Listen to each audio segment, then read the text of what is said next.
Good evening. آپ سب کو آج کی بائبل اسٹڈی میں خوش آمدید.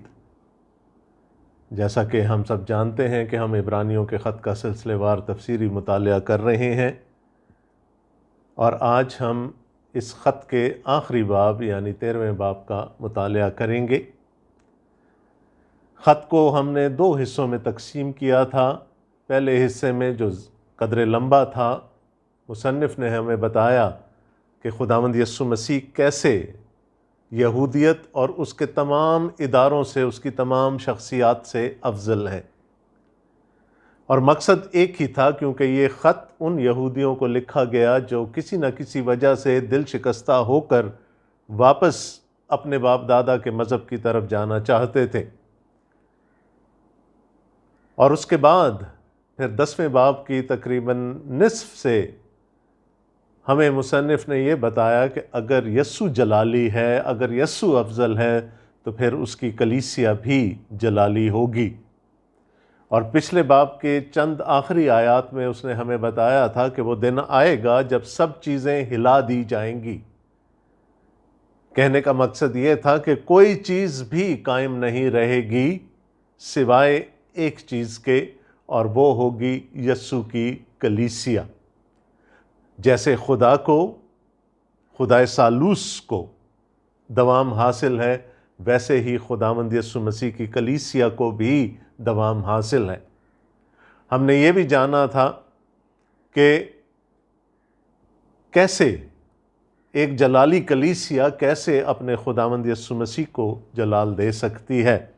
اور 2 چیزیں ہمارے سامنے آئی تھیں. ایک یہ تھی کہ ہم کیسے اپنے ایمان میں قائم رہ کر یسوع کو جلال دے سکتے ہیں، اور ایمان میں قائم رہنے کی ضرورت ان لوگوں کو زیادہ تھی جو اس وقت اس خط کے ریسیپینٹس تھے، جن کے لیے یہ خط لکھا گیا تھا. اور ہم نے یہ بھی دیکھا تھا کہ مصنف نے کیسے ایک پورے باب میں پرانے عہد نامے کی تاریخ کا احاطہ کیا تھا.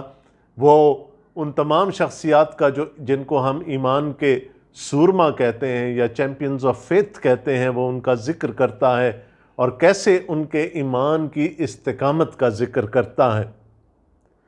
اور یوں ہم پھر دوسری طرف آ گئے، اور پھر پچھلے باب سے مصنف نے ہمیں یہ بتانا شروع کیا کہ نہ صرف یسوع کی کلیسیا کو اپنے ایمان میں استحکام کی ضرورت ہے، بلکہ اس کو ایک پاکیزہ زندگی گزارنے کی بھی ضرورت ہے، کہ جیسے اس کا خداوند پاک ہے ویسے ہی وہ کلیسیا بھی پاک ہونی چاہیے.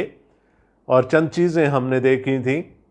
پہلی بات جو اس نے ہمیں یہ بتائی تھی کہ کلیسیا کو کیسے استحکام حاصل ہوگا، کلیسیا کیسے پاک ہوگی. تو پہلی چیز جو مصنف نے ہمیں بتائی تھی وہ یہ تھی کہ ہم نے کمزوروں کا سہارا بننا ہے. ہم نے ان کو سنبھالنا ہے جو کسی نہ کسی طور پر ایمان کی دوڑ میں پیچھے رہ گئے ہیں، جو کمزور ہیں. ان کو سہارا دے کر ہمیں آگے لے کر آنے کی ضرورت ہے. اور دوسری بات جو مصنف نے ہمیں بتائی تھی وہ یہ تھی کہ ہمیں ان کے ساتھ کسی قسم کا بحث مباحثہ نہیں کرنا، آپس میں بحث مباحثہ نہیں کرنا، تکرار نہیں کرنی، بلکہ ہمیں بڑی ثابت قدمی سے، صبر کے ساتھ ایک دوسرے کے ساتھ چلنا ہے. ہم نے صلح سے ایک دوسرے کے ساتھ رہنا ہے. اسی خیال کو مصنف 13ویں باب میں آگے لے کر آتے ہیں، اور پہلی 3 آیات میں آپ کے لیے پڑھنا چاہوں گا. لکھا ہے، برادرانہ محبت قائم رہے، مسافر پروری سے غافل نہ رہو، کیونکہ اسی کی وجہ سے بعض نے بے خبری میں فرشتوں کی مہمانداری کی ہے. قیدیوں کو اس طرح یاد رکھو کہ گویا تم ان کے ساتھ قید ہو، اور جن کے ساتھ بدسلوکی کی جاتی ہے ان کو بھی یہ سمجھ کر یاد رکھو کہ ہم بھی جسم رکھتے ہیں.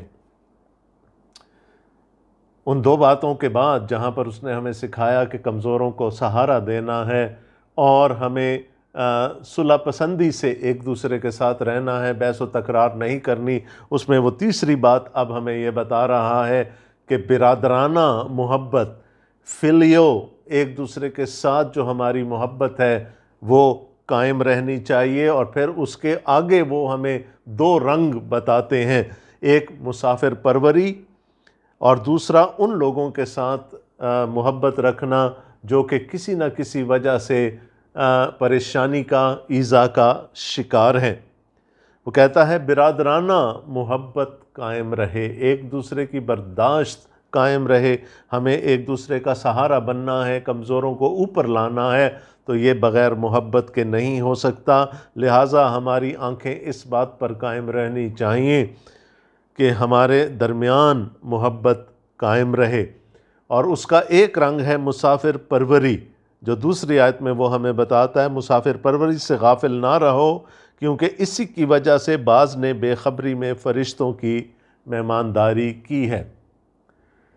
یاد رہے کہ یہ اوائل کلیسیا کی بات ہو رہی ہے، جس زمانے میں شاید ہاؤس چرچز تو بن گئے تھے لیکن باقاعدہ پاسبان نہیں تھے۔ جو مناد ہوتے تھے، جو سکھانے والے ہوتے تھے، جو استاد ہوتے تھے، وہ ایک کلیسیا سے دوسری کلیسیا میں سکھانے کے لیے جایا کرتے تھے، ایک شہر سے دوسرے شہر میں جایا کرتے تھے، اور یہ ٹریڈیشن، یہ روایت ربیوں سے آئی تھی، کیونکہ کوئی بھی ربی کسی ایک سیناگوگ کے ساتھ یا عبادت گاہ کے ساتھ کبھی بھی اٹیچ نہیں ہوتے تھے، وہ آئٹینرنٹ ہوتے تھے، وہ ایک جگہ سے دوسری جگہ پر جاتے تھے۔ تو یہاں پر مسافر پروری کی بات ہو رہی ہے، اور خاص کر خدا کے خادموں کے لیے مسافر پروری کی، کہ جب وہ ایک شہر سے دوسرے شہر جاتے ہیں تو ہمیں ان کی ضروریات کا خیال رکھنا ہے، ہم اس کو محدود نہ کر دیں۔ مسافر پروری کے معنی اس سے شاید کچھ اور زیادہ ہیں، کہ اگر کوئی ہمارے قریب میں، ہمارے شہر میں، ہمارے محلے میں، ہماری گلی میں ایسا شخص آیا ہے جس کے پاس رہنے کا ٹھکانہ نہیں ہے اور وہ ایماندار ہے، تو پھر ہمیں اس کے لیے بھی رہائش کا بندوبست کرنا ہے، ہمیں آگے بڑھ کر ان کی ضروریات کا خیال رکھنا ہے۔ رہائش پھر چھوٹا ہو جائے گی معنی، ہو سکتا ہے کہ ان کی کسی کو ضرورت کو پورا کرنا ہو، وہ ہم کر سکتے ہیں، اور اس طرح سے ہماری برادرانہ محبت مسافر پروری کی روح میں زندہ رہے گی۔ پھر وہ کہتا ہے قیدیوں کو اس طرح یاد رکھو گویا تم ان کے ساتھ قید ہو، اور جن کے ساتھ بدسلوکی کی جاتی ہے ان کو بھی یہ سمجھ کر یاد رکھو کہ ہم بھی جسم رکھتے ہیں۔ وہ جو پہلا پوائنٹ تھا کہ کمزوروں کا سہارا بننا ہے، یہاں پر وہ یہ کہہ رہے ہیں کہ اگر کوئی اپنے ایمان کی وجہ سے قید و بند کی صعوبتیں برداشت کر رہا ہے، تو اس خوف کی وجہ سے کہ اگر ہم ان کے پاس جا کر اپنا ایمان ظاہر کر دیں گے تو ہم بھی قید کر لیے جائیں گے، ہمیں پیچھے نہیں رکنا، بلکہ جا کر ان کی ہمت بندھانی ہے، ان کا حوصلہ بندھانا ہے، ان کے ساتھ دعا کرنی ہے۔ قید تو ایک ایکسٹریم ہے، وہ کہتے ہیں نہ صرف قید بلکہ وہ جو کہ دکھ اٹھا رہے ہیں، جن کے ساتھ ان کے ایمان کے وجہ سے بدسلوکی کی جا رہی ہے، ہمیں ان کے ساتھ بھی محبت سے پیش آنا ہے، ان کی بھی ہمت بندھانی ہے۔ اور وہ کہتا ہے یہ سمجھ کر یاد رکھو کہ ہم بھی جسم رکھتے ہیں۔ اگر آج کوئی ہمارا بھائی مسافر ہے، اگر آج کوئی ہمارا بھائی قید میں ہے، اگر آج کوئی ہمارا بھائی بدسلوکی کی برداشت کر رہا ہے، تو کل انسان ہوتے ہوئے، اس جسم میں رہتے ہوئے، یہی سب کچھ ہمارے ساتھ بھی ہو سکتا ہے، اور اس وقت یقیناً ہماری خواہش یہ ہوگی کہ کوئی آ کر ہمیں ڈھارس دے، کوئی آ کر ہمارا حوصلہ بڑھائے۔ تو تیسری بات جو یہاں پر ہمارے سامنے آئی وہ یہ تھی کہ برادرانہ محبت قائم رہے۔ چوتھی آیت کی طرف چلتے ہیں۔ وہاں لکھا ہے بیاہ کرنا سب میں عزت کی بات سمجھی جائے اور بستر بے داغ رہے، کیونکہ خدا حرام کاروں اور زانیوں کی عدالت کرے گا۔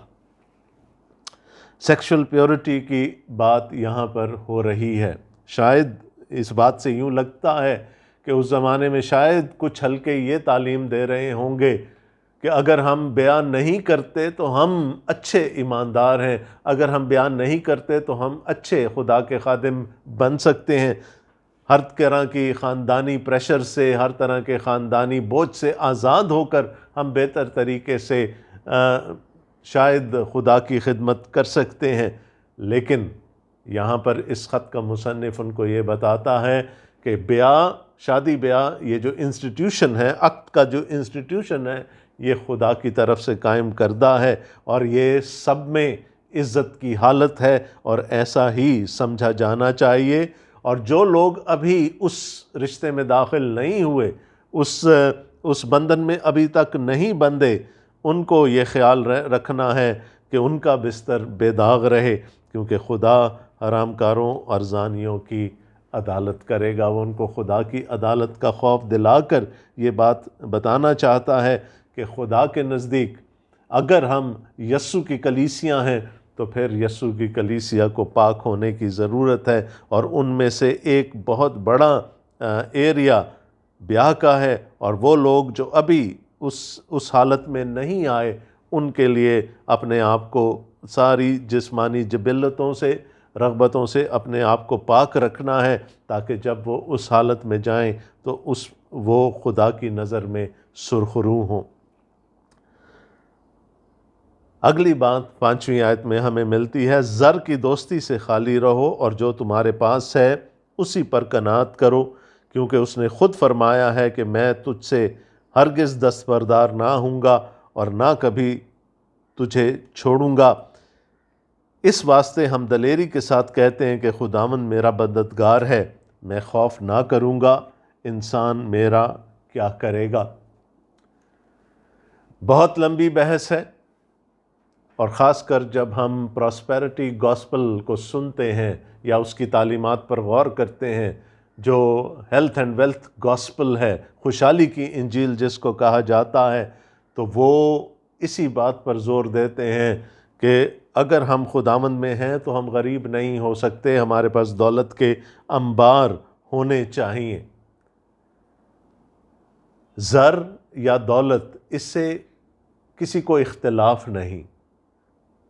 ہماری جسمانی ضروریات ہیں، ہماری طبعی ضروریات ہیں، اور ان کو پورا کرنے کے لیے ہمارے پاس دولت کا ہونا ضروری ہے۔ مصنف بڑی صفائی کے ساتھ ایک بات کہتا ہے، وہ یہ کہتا ہے زر کی دوستی سے خالی رہو۔ اس نے یہ نہیں کہا کہ زر سے خالی رہو، یہ نہیں کہا کہ ایک ایسیٹک بن جاؤ، اس دنیا کو تیاگ کر جنگلوں میں بیابانوں میں چلے جاؤ اور غربت کی زندگی گزارو۔ وہ یہ نہیں کہہ رہا، وہ یہ کہہ رہا ہے کہ جتنا زر چاہیے اس سے زیادہ کی تمنا نہ کرو، اس کی دوستی سے خالی رہو۔ یقیناً آپ کو وہ امیر آدمی یاد آ گیا ہوگا، وہ حاکم جو خداوند یسوع مسیح کے پیچھے آیا اور اس نے ہمیشہ کی زندگی کو حاصل کرنا چاہا۔ اس نے یسوع سے سوال کیا کہ اے نیک استاد، میں کیا کروں کہ ہمیشہ کی زندگی پاؤں؟ اور جب ہم اس بحث میں سے گزرتے ہیں تو پھر خداوند یسوع مسیح نے اس کی دکھتی رگ پر ہاتھ رکھ دیا۔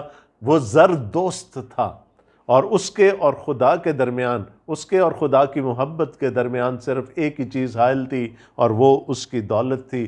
اور خداوند یسوع مسیح نے اس سے کہا کہ تو اپنا سب کچھ بیچ کر غریبوں کے حوالے کر دے، بانٹ دے، اور پھر میرے پیچھے ہو لے، تو تو ہمیشہ کی زندگی کا وارث ہوگا۔ اور وہ ایسا نہ کر سکا۔ وہاں لکھا ہے کہ وہ غمگین ہو کر وہاں سے چلا گیا۔ زر برا نہیں ہے، دولت بری نہیں ہے، اس کی دوستی، اپنے لیے اکٹھا کرنا، اپنی ضرورت سے زیادہ اپنے لیے اکٹھا کرنا، اس سے منع فرمایا جا رہا ہے۔ اور اس کے لیے بہت خوبصورت ایک لفظ یہاں پر استعمال کرتا ہے مصنف، اسی پر قناعت کرو۔ جو تمہارے پاس ہے اسی پر قناعت کرو۔ کنٹینٹمنٹ کی بات ہو رہی ہے یہاں پر، کہ جو خداوند نے دیا ہے اسی پر ہم قناعت کریں، اس سے زیادہ کی نہ تمنا کریں، نہ اس کے لیے ہم اکٹھا کرنے کا سوچیں۔ اور یہ ایک بہت بڑی ورچیو ہے، یہ ایک بہت بڑی صفت ہے کہ اگر ہم قناعت حاصل کر لیں اور ضرورت سے زیادہ کی طرف نہ جائیں، اکٹھا نہ کرنے جائیں۔ جو قناعت نہیں کرتے ان کے لیے کبھی بھی پوری نہیں ہوتی، ان کے اندر مزید خواہش رہتی ہے کہ اور آئے اور آئے اور آئے۔ لیکن جو قناعت کرتے ہیں وہ خدا پر بھروسہ رکھتے ہیں کہ جب کبھی کوئی ضرورت پڑے گی تو خدا قادر ہے اور وہ ان کی ضروریات کو پورا کر سکتا ہے، کیونکہ اس نے خود فرمایا ہے کہ میں تجھ سے ہرگز دستبردار نہ ہوں گا اور نہ کبھی تجھے نہ چھوڑوں گا۔ اور پھر وہ یہاں پر پرانے عہد کو کوٹ کرتا ہے، اس واسطے ہم دلیری کے ساتھ کہتے ہیں کہ خداوند میرا مددگار ہے، میں خوف نہ کروں گا، انسان میرا کیا کرے گا۔ تو قناعت کی زندگی کی طرف ہمیں بلایا جا رہا ہے۔ یاد رکھیں کہ یہ ساری چیزیں ہم اس بڑے مضمون کے نیچے دیکھ رہے ہیں، اور وہ بڑا مضمون ہے کہ خدا کی کلیسیا کے ارکان کیسے پاک ہو سکتے ہیں۔ اور اس میں جو ابھی تک ہم نے باتیں سیکھی ان میں کمزوروں کی مدد کرنا تھا، صلح پسندی سے ایک دوسرے کے ساتھ رہنا تھا، برادرانہ محبت قائم رکھنی تھی، جسمانی پاکیزگی حاصل کرنی تھی، اور پھر یہاں جو ہم نے سیکھا کہ ہمارے پاس جو کچھ ہے، جتنے کا خدا نے ہمیں مختار بنایا ہے، اس پر ہمیں قناعت کرنی ہے۔ 7ویں آیت میں لکھا ہے، جو تمہارے پیشوا تھے اور جنہوں نے تمہیں خدا کا کلام سنایا، انہیں یاد رکھو اور ان کی زندگی کے انجام پر غور کر کے ان جیسے ایماندار ہو جاؤ۔ پاسٹ لیڈرز کی بات یہاں پر ہو رہی ہے، وہ جن کے کلام کو سننے کے وسیلے سے مصنف کہتا ہے تم مسیح تک پہنچے تھے، تم ایمان کے اس درجے تک پہنچے تھے، ان کو یاد رکھو۔ نہ صرف یہ کہ تم نے ان کا کلام سن کر مسیح تک آنے کا فیصلہ کیا تھا، بلکہ مصنف ان کو یہ بتاتا ہے کہ ان کی زندگیوں پر بھی غور کرو کہ وہ کیسے قناعت پسند تھے، وہ کیسی محبت ایک دوسرے کے ساتھ اور مسافروں کے ساتھ اور قیدیوں کے ساتھ رکھتے تھے، وہ کیسے تکراروں میں نہیں پڑتے تھے بلکہ کمزوروں کو اوپر اٹھانے کی فکر میں لگے رہتے تھے۔ تو وہ یہ کہتا ہے کہ جنہوں نے تمہیں کلام سنایا انہیں یاد رکھو اور ان کی زندگی کے انجام پر غور کر کے ان جیسے ایماندار ہو جاؤ۔ تو نہ صرف یہ کہ جنہوں نے ہمیں کلام سنایا، جن کے وسیلے سے ہم ایمان کے درجہ تک پہنچے، اس کو دیکھنا ہے، بلکہ ہمیں ان کی زندگیوں پر بھی غور کرنا ہے، اور اگر ان کی زندگیوں سے ہمیں اچھے اسباق ملتے ہیں تو انہیں ہمیں اپنی زندگیوں پر بھی لاگو کرنا ہے۔ اور پھر اس پورے باب کی جان، بلکہ میں کہوں گا اس پورے خط کی جان، 8ویں آیت ہمارے سامنے آتی ہے، یسوع مسیح کل اور آج بلکہ ابد تک یکساں ہے۔ اور یقیناً بات ہو رہی ہے یہاں پر ان پیشواؤں کی، ان استادوں کی، ان منادوں کی جن کے وسیلے سے وہ خداوند کے پاس آئے تھے، اور یقیناً ان کو ان استادوں نے یہ سکھایا ہوگا کہ اب تم ایسی شخصیت میں آ رہے ہو، ایسے شخص کے پاس آ رہے ہو جو کل، آج اور بلکہ ابد تک یکساں ہے۔ اور ہم جانتے ہیں کہ جب ہم بات کرتے ہیں یکسانیت کی، جب ہم بات کرتے ہیں کہ کوئی شخصیت ہمیشہ سے ہمیشہ تک یکساں ہے اور اس میں کسی قسم کی تبدیلی کا کوئی شائبہ تک نہیں، تو ہم خدا کی بات کر رہے ہوتے ہیں۔ تو وہ ان کو یاد دلاتا ہے کہ اب تم خداوند یسوع مسیح میں خدا کے پاس آ چکے ہو، اس لیے اب تمہاری زندگیاں پاک ہونی چاہیے۔ وہ کہتا ہے جو پہلی تعلیم تم نے سنی تھی اس کو یاد رکھو، اور اس کی بیسس کیا تھی، اس کی بنیاد کیا تھی کہ خداوند یسوع مسیح کل، آج اور ابد تک یکساں ہے۔ اور پھر وہ اس کا موازنہ کرتا ہے غلط تعلیم کے ساتھ، وہ تعلیم جو اس وقت عام تھی۔ مختلف اور بیگانہ تعلیم کے سبب سے بھٹکتے نہ پھرو، کیونکہ فضل سے دل کا مضبوط رہنا بہتر ہے، نہ کہ ان کھانوں سے جن کے استعمال کرنے والوں نے کچھ فائدہ نہ اٹھایا۔ یہ بحث ہمیں بہت سارے دوسرے خطوط میں بھی ملتی ہے، اور پولس رسول کی ایک بہت کنسسٹنٹ تعلیم اس موضوع پر ہمیں ملتی ہے، اور ان کے مطابق کھانا پینا ہمیں خدا سے نہیں ملا سکتا۔ یہاں جو ان کو تعلیم دی جا رہی تھی وہ یہ تھی کہ کچھ چیزوں کا کھانا اچھا ہے، کچھ چیزوں کا کھانا اچھا نہیں ہے، اور یقیناً یہ چونکہ یہودیوں سے بات ہو رہی ہے تو وہ شاید ان کو یہ تعلیم دی جا رہی تھی کہ اب اگرچہ کہ وہ مسیح ہو چکے ہیں، ان کو شریعت کی پابندی کرنا لازمی ہے۔ شریعت میں جو فوڈ لاز تھے، کھانے پینے کے غذا کے جو قوانین تھے، ان کو ابھی بھی ان پر چلنا لازمی ہے۔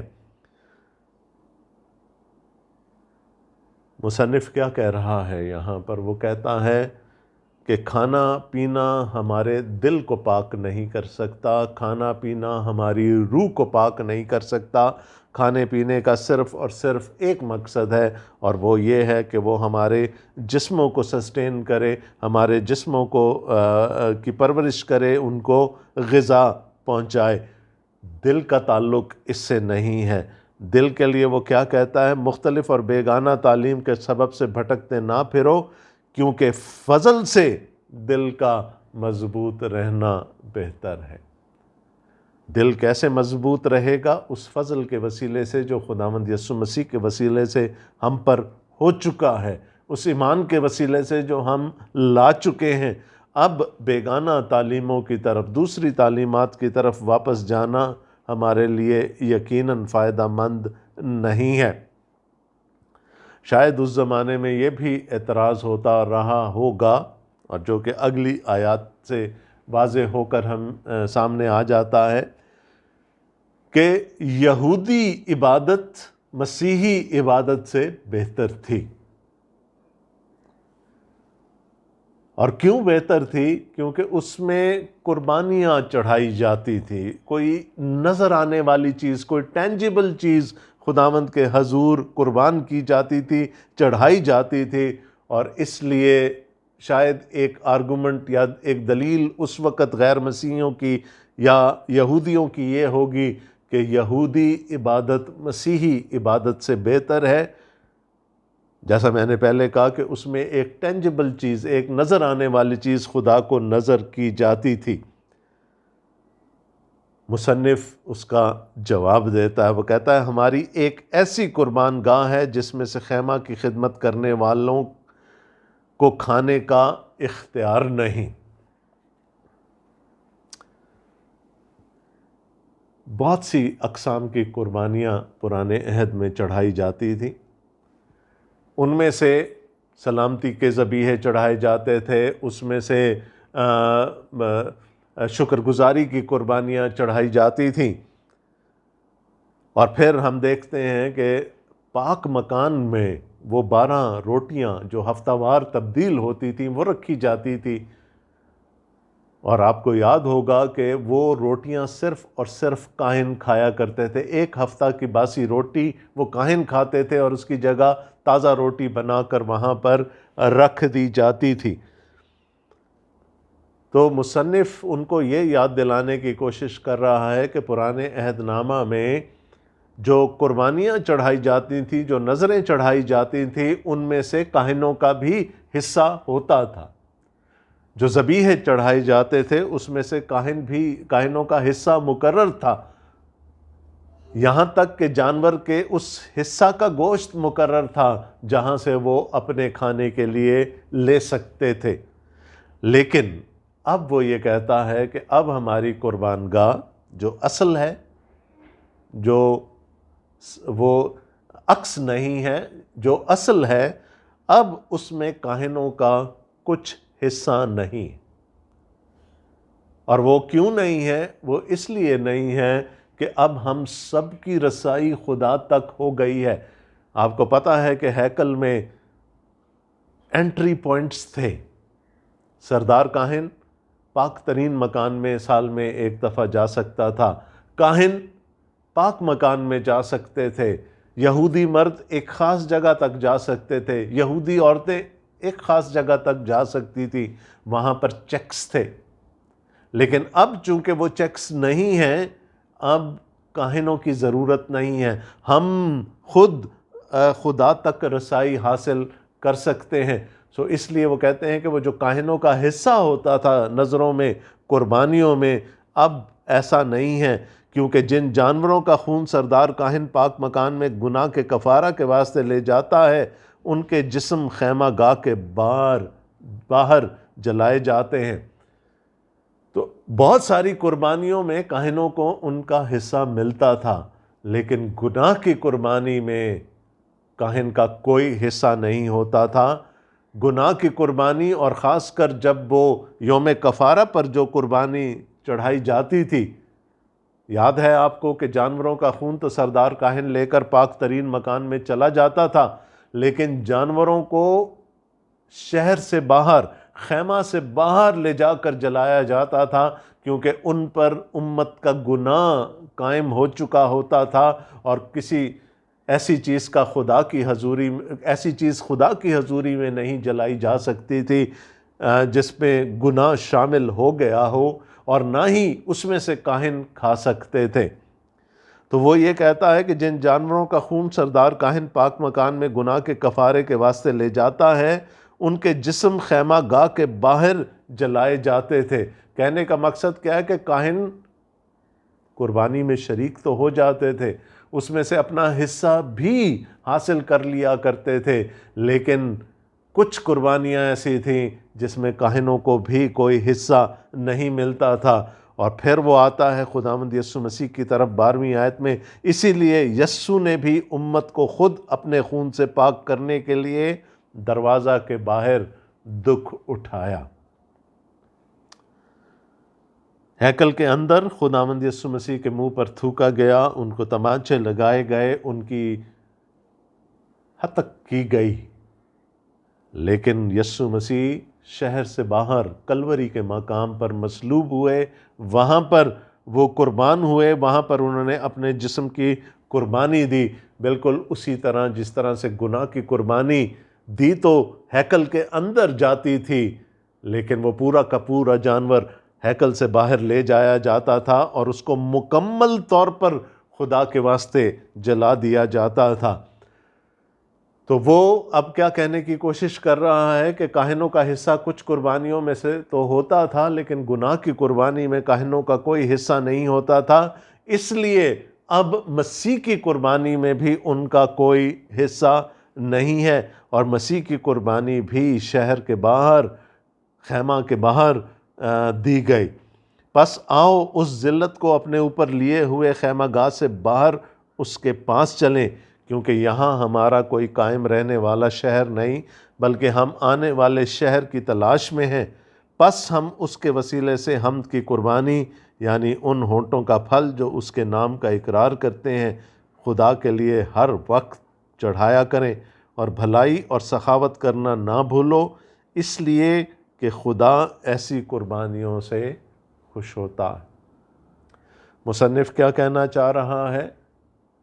ان لوگوں کو جو اعتراض کرتے تھے کہ مسیحی عبادت مکمل نہیں ہے کیونکہ اس میں کوئی قربانی نہیں چڑھائی گئی، وہ یہ کہنے کی کوشش کر رہے ہیں کہ مسیح عبادت ہر طرح سے مکمل ہے، کیونکہ اس میں ایک ایسی قربانی چڑھا دی گئی جو کہ کامل تھی، جو کہ مکمل تھی، اور اب کسی اور قربانی کی ضرورت نہیں ہے۔ اب صرف ہم جب خداوند کے حضور آتے ہیں تو ہم اس کی شکر گزاری کرتے ہیں، ہم اپنے ہونٹوں کا پھل جو اس کے نام کا اقرار کرتے ہیں خدا کے لیے ہر وقت چڑھاتے رہتے ہیں۔ ہم اس ایک قربانی کے لیے خداوند کی شکر گزاری کرتے ہیں، اور اسی ایک قربانی کی وجہ سے ہماری عبادت بھی مکمل ہے۔ اور بھلائی اور سخاوت کرنا نہ بھولو، اس لیے کہ خدا ایسی قربانیوں سے خوش ہوتا۔ میں نے آپ کو بتایا گناہ کی قربانی شہر کے باہر جلائی جاتی تھی، وہ جانور شہر کے باہر جلایا جاتا تھا یا خیمہ کے باہر جلایا جاتا تھا، یعنی اس کا مطلب کیا ہے کہ وہ بنی اسرائیل کی جماعت میں سے باہر نکال دیا جاتا تھا۔ اور اس کے وسیلے سے گناہ معاف ہو جاتے تھے۔ تو مصنف کیا کہنا چاہ رہا ہے کہ گناہوں کی معافی کہاں ہے؟ خیمہ کے باہر ہے، شہر کے باہر ہے۔ تو وہ یہ کہہ رہا ہے کہ بجائے اس کے کہ ہم اسی ہیکل میں جو انسان ہاتھوں کی بنائی ہوئی ہے ہم مزید قربانیاں چڑھاتے چاہیں، آؤ ہم شہر کے باہر اس ایک کامل قربانی کے پاس چلے جائیں جس نے ہماری خاطر ذلت اٹھائی، اور جس کی خاطر شاید ہمیں بھی ذلت اٹھانی پڑے۔ تو اس چیز سے نہ گھبرائیں، بلکہ ہم بھی شہر کے باہر اس کے پاس چلے جائیں۔ شہر کے باہر ہونے کا کیا مطلب ہے؟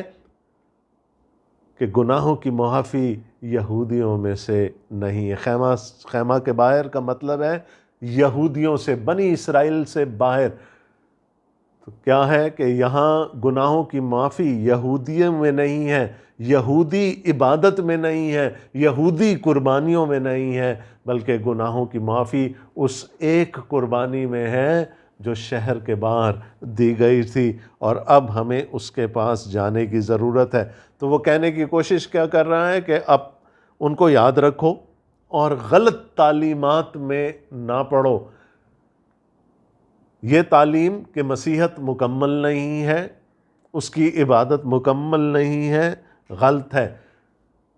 یہ تعلیم کہ کچھ چیزوں کو کھانے سے ہم خدا کے قریب ہو سکتے ہیں اور کچھ چیزوں سے پرہیز کرنے سے ہم خدا کے قریب ہو سکتے ہیں، یہ بھی صحیح نہیں ہے۔ تو ہمیں اپنے صحیح عقیدے پر قائم رہنا ہے، اور صحیح عقیدہ کیا ہے؟ وہ جو ہمارے اولین استادوں نے ہمیں سکھایا تھا کہ مسیح ہمارے گناہوں کی خاطر ایک دفعہ خیمہ کے باہر قربان ہو گیا، اور اب ہمیں خیمہ کو چھوڑ کر اس کے پاس جانا ہے، ہمیں خیمہ میں واپس نہیں آنا۔ یاد رکھیں، مصنف ان کا حوصلہ بڑھا رہا ہے کہ اگر وہ خیمہ کے باہر یسوع کے پاس چلے گئے ہیں، اس کی خاطر ذلت بھی برداشت کر لی ہے، تو اب واپس جانے کی نہ سوچیں، کیونکہ وہاں پر کاملیت نہیں ہے، وہاں پر بار بار قربانیاں چڑھائی جاتی ہیں۔ کاملیت صرف اس ایک قربانی میں ہے جو خیمہ کے باہر چڑھا دی گئی۔ پہلے اس نے ان استادوں کا ذکر کیا، پیشواؤں کا ذکر کیا جو ان کو ایمان تک لے کر آئے تھے۔ اب 17ویں آیت میں وہ کیا کہتا ہے؟ اپنے پیشواؤں کے فرما بردار اور تابع رہو، کیونکہ وہ تمہاری روحوں کے فائدہ کے لیے ان کی طرح جاگتے رہتے ہیں جنہیں حساب دینا پڑے گا، تاکہ وہ خوشی سے یہ کام کریں، نہ کہ رنج سے، کیونکہ اس صورت میں تمہیں کچھ فائدہ نہیں۔ آپ نے دیکھا ہوگا تو شاید یہاں ایک سینڈوچ آپ کو نظر آئے۔ روٹی کی نچلی تہ وہ پرانے پیشوا جن کی وجہ سے تم ایمان لے کر آئے تھے، اس کے اوپر صحیح تعلیم، صحیح عقیدہ، صحیح عبادت، اور پھر اس کے بعد اب کے پیشوا جو آج تمہارے رہنما ہیں، ان کے بارے میں کیا حکم دیا مصنف نے؟ ان کے فرما بردار رہو، اپنے پیشواؤں کے فرما بردار اور تابع رہو، کیونکہ وہ تمہاری روحوں کے فائدہ کے لیے ان کی طرح جاگتے رہتے ہیں جنہیں حساب دینا پڑے گا۔ وہ پہرے دار ہیں، تمہارے ایمان کے پہرے دار ہیں، ان سے حساب لیا جائے گا، اس لیے خوشی کے ساتھ ان کی تابع داری کرو، نہ کہ رنج سے، کیونکہ اس صورت میں تمہیں کچھ فائدہ نہیں۔ تو نہ صرف ہمیں اپنے ایمان کی حفاظت کرنی ہے، اپنے عقیدے کی حفاظت کرنی ہے، ہمیں اپنے استادوں کا، اپنے رہنماؤں کا، اپنے پاسٹرز کا بھی تابع دار رہنے کی ضرورت ہے۔ اب خط کے آخری بالکل حصے میں ہم آ گئے ہیں، اور جس طرح کے دستور تھا کہ پرانے زمانہ کے خط، اس عہد کے خط جو ہیں وہ دعا کے ساتھ ختم کیے جاتے تھے، تو عبرانیوں کے خط کا مصنف بھی یہی کرتا ہے۔ ہمارے واسطے دعا کرو کیونکہ ہمیں یقین ہے کہ ہمارا دل صاف ہے اور ہم ہر بات میں نیکی کے ساتھ زندگی گزارنا چاہتے ہیں۔ میں تمہیں یہ کام کرنے کی اس لیے اور بھی نصیحت کرتا ہوں کہ میں جلد تمہارے پاس پھر آنے پاؤں۔ اس بات سے ظاہر ہوتا ہے کہ مصنف کا ان لوگوں کے ساتھ رشتہ ہے، وہ ان سے پہلے مل چکا ہے، اب وہ ان کے درمیان واپس جانا چاہتا ہے تاکہ جو باتیں شاید اس نے لکھی ہیں انہی باتوں میں ان کی شخصی طور پر حوصلہ افزائی کر سکے، یا اگر ان کے کوئی سوالات ہوں تو ان سوالات کے جواب دے سکیں۔ اور وہ کہتا ہے دعا کرو، ایک تو ہمارے لیے دعا کرو کہ ہم بھی قائم رہیں، ہمارا دل صاف ہے، ہم ہر بات میں نیکی کے ساتھ زندگی گزارنا چاہتے ہیں، لیکن انسان ہوتے ہوئے ہم بھی کمزور ہیں۔ ہمارے لیے دعا کرتے رہو، اور خاص کر اس بات کے لیے دعا کرو کہ میں پھر تمہارے درمیان آنے پاؤں۔ نہ صرف یہ بلکہ میں بھی تمہارے لیے دعا کرتا ہوں، اب خدا اطمینان کا چشمہ جو بھیڑوں کے بڑے چرواہے یعنی ہمارے خداوند یسوع کو ابدی عہد کے خون کے باعث مردوں میں سے زندہ کر کے اٹھا لایا، تم کو ہر نیک بات میں کامل کرے تاکہ تم اس کی مرضی پوری کرو، اور جو کچھ اس کے نزدیک پسندیدہ ہے یسوع مسیح کے وسیلہ سے ہم میں پیدا کرے، جس کی تمجید عبدالآباد ہوتی رہے، آمین۔ ریسیپروسٹی نظر آ رہی ہے ہمیں دعاؤں میں۔ تم میرے لیے دعا کرو، میں نیکی میں قائم رہوں، میں تمہارے لیے دعا کرتا ہوں، اور کس کے وسیلے سے دعا کرتا ہوں؟ خداوند یسوع مسیح کے وسیلے سے دعا کرتا ہوں۔ خدا سے یہ مانگتا ہوں جس نے ہماری نجات کو کامل کیا، مکمل کیا اپنے بیٹے کے وسیلے سے، جس کو وہ مردوں میں سے زندہ کر کے اٹھا لایا۔ اس نے ہماری نجات کو مکمل کر دیا، کامل کر دیا، تم کو ہر نیک بات میں کامل کرے تاکہ تم اس کی مرضی پوری کرو، اور جو کچھ اس کے نزدیک پسندیدہ ہے یسوع مسیح کے وسیلہ سے ہم میں پیدا کرے، جس کی تمجید عبدالآباد ہوتی رہے۔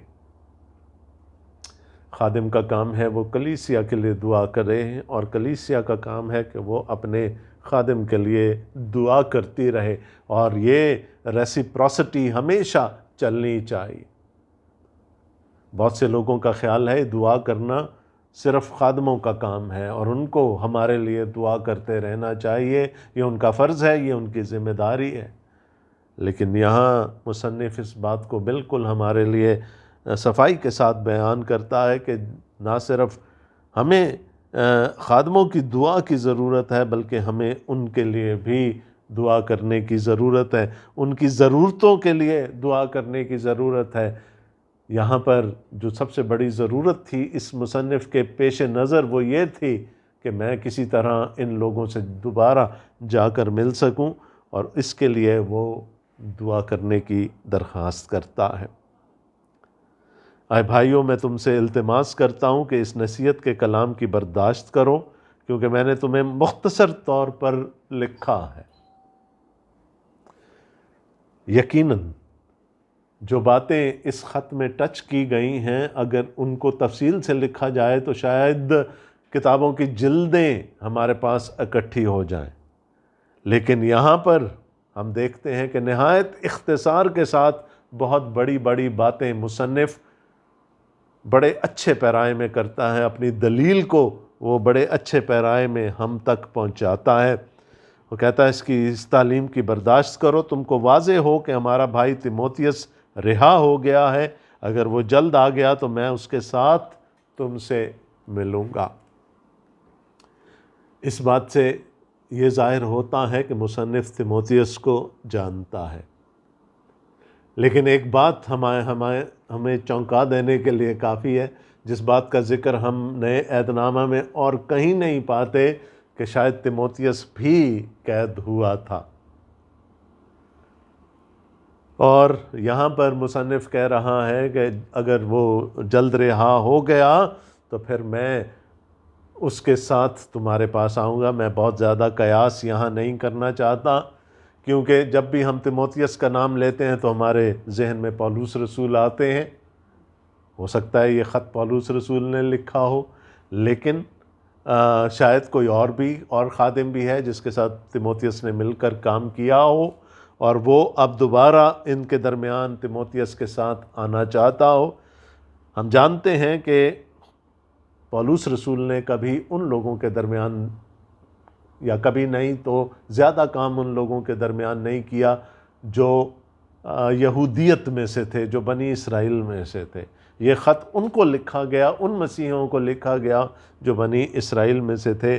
اور یہاں پر ہمیں لگتا ہے کہ جو بھی اس خط کا مصنف ہے وہ تیموتھیوس کو جانتا بھی ہے، اور تیموتھیوس ان کے ساتھ پہلے کام بھی کر چکا ہے، اور اب مصنف کی یہ خواہش ہے کہ دوبارہ جب وہ اپنی قید سے رہا ہو جائے تو وہ دونوں اس کلیسیا میں جائیں۔ اپنے سب پیشواؤں اور سب مقدسوں سے سلام کہو، اطالیہ والے تمہیں سلام کہتے ہیں۔ تو ایک چیز پھر واضح ہو گئی یہاں پر کہ یہ خط اٹلی سے لکھا گیا، روم سے لکھا گیا۔ جو بھی خط کا مصنف ہے وہ کہتا ہے اپنے سارے استادوں کو، پیشواؤں کو، سب مقدسوں کو میری طرف سے سلام کہو، تم سب پر فضل ہوتا رہے۔ اور یوں یہ خوبصورت خط اپنے اختتام کو پہنچتا ہے، جہاں پر ہم نے جلالی یسوع کو دیکھا اور جلالی یسوع کی جلالی کلیسیا کو دیکھا۔ ہم نے دیکھا کہ یسوع کیسے پرانے عہد سے بڑا ہے۔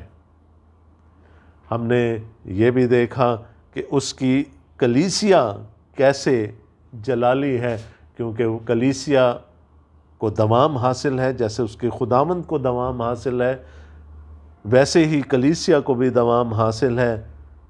اور اگر ہم تھوڑا سا احاطہ کر لیں کہ اس پاکیزہ زندگی کے لیے جو کلیسیا کو خداوند یسوع مسیح کو جلال دینے کے لیے گزارنی ہے، اس کے لیے ہمیں مصنف نے کیا بتایا؟ تو سب سے پہلی بات یہ تھی کہ ہمیں کمزوروں کو سنبھالنا ہے، گرے ہوئوں کو اٹھانا ہے، ان کی حوصلہ افزائی کرنی ہے۔ ہمیں بے جا بحث میں، تکرار میں نہیں پڑنا، صلح جوئی کی ہمارے اندر روح ہونی چاہیے، ہمیں محبت سے ایک دوسرے کے ساتھ رہنا ہے۔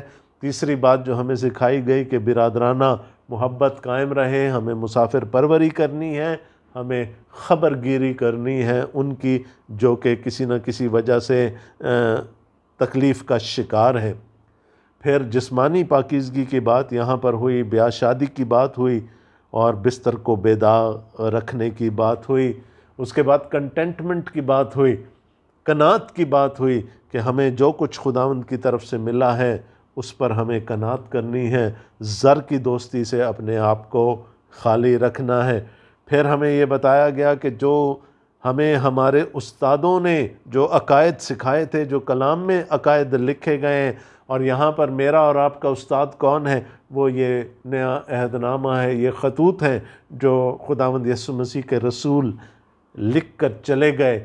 ہمیں اس تعلیم پر قائم رہنے کی ضرورت ہے، ہمیں واپس نہیں پھرنا۔ اور پھر ہمیں اپنے پیشواؤں کی، اپنے لیڈرز کی فرما برداری اور تابعداری کرنی ہے۔ خوبصورت خط کا خوبصورت اختتام ہم نے دیکھا۔ جیسا میں نے پہلے کہا کہ اگر اس کو ایک آیت میں اس پورے خط کا خلاصہ کرنا ہو تو وہ 13ویں باب کی 8ویں آیت ہے، یسوع مسیح کل اور آج بلکہ ابد تک یکساں ہے۔ آمین۔ خداوند آپ سب کو بڑی برکت دے۔